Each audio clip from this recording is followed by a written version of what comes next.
میرا پہلا سوال دوسری شادی کے متعلق ہے. جیسا کہ ہم جانتے ہیں کہ شرعی طور پر اور کچھ حالاتوں میں مرد حضرات کو دوسری اور تیسری اور یہاں تک کہ چوتھی شادی کی اجازت ہے، لیکن اگر کوئی شخص مکر، فریب اور جھوٹ کی بنا پر دوسری شادی کرے، جیسا کہ آج کل مرد حضرات کی بڑھتی ہوئی تعداد ایسی شادیاں کر رہی ہیں کہ سالوں بعد پتہ چلتا ہے، تو کیا ایسی شادی کو بھی سنت کا نام دیا جا سکتا ہے؟ قرآن شریف میں لکھنا ہے مسنون و ثلاثہ و رباع، وہ کس حصے میں ہے؟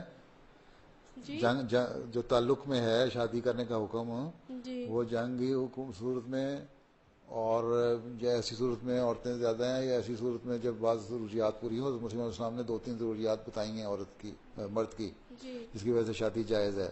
جی لیکن اللہ اس نے فرمایا ساتھ کہ تم انصاف کرو اور اپنی سوسائٹی میں اس کا اعلان کرو. اگر کوئی چھپ کے کرتا ہے شادی تو وہ غلط کرتا ہے، لیکن اس شادی میں جس طرح مرد گناہ گار ہے اسی طرح عورتیں بھی ملوث ہیں. جب عورت کو پتہ ہے کہ میں یہ شخص جو ہے اور پہلے شادی شدہ ہے اور پھر بھی اس سے تعلق قائم کر کے اس سے شادی کرتی ہے، تو وہ بھی گناہ گار اتنی ہے.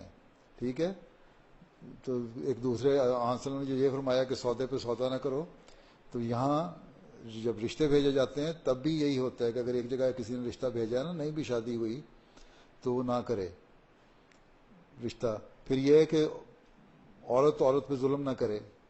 تو یہ ظلم ہے عورت کا دوسری عورت پہ کہ اس کے خامد کو بڑا کسی طرح بہلا پھسلا کے پتہ نہیں کیا کر کے سبز باغ دکھا کے رام کر لیتی ہے اور اس سے شادی کر لیتی ہے. جی تو عورت کی بعض بیماریاں ایسی ہیں جس کی وجہ سے مرد اگر چاہتا ہے کہ شادی ہو جائے اور میرے پاس بیوی ہونی چاہیے تو شادی کرے.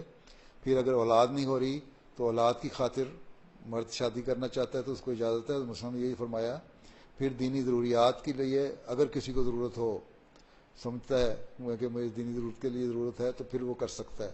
لیکن یہ جو ہے نا اس قسم کے پہلے افیئر چلائے اور چھپے اور پھر شادیاں کی، یہ غلط ہے اور اسلام اس کی نفی کرتا ہے، اور حضرت مسیح السلام نے اس کی سختی تردید کی ہے.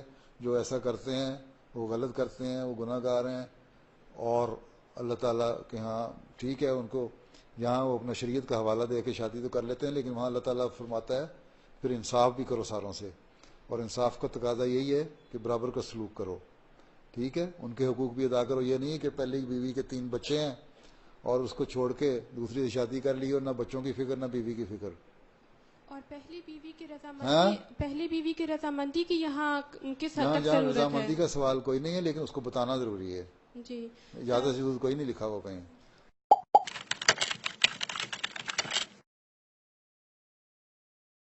شالا میرا جیوے آقا دن آقا دے پریت ہوئے لشکر مہدی دا ساری دنیا تے جیت ہوئے.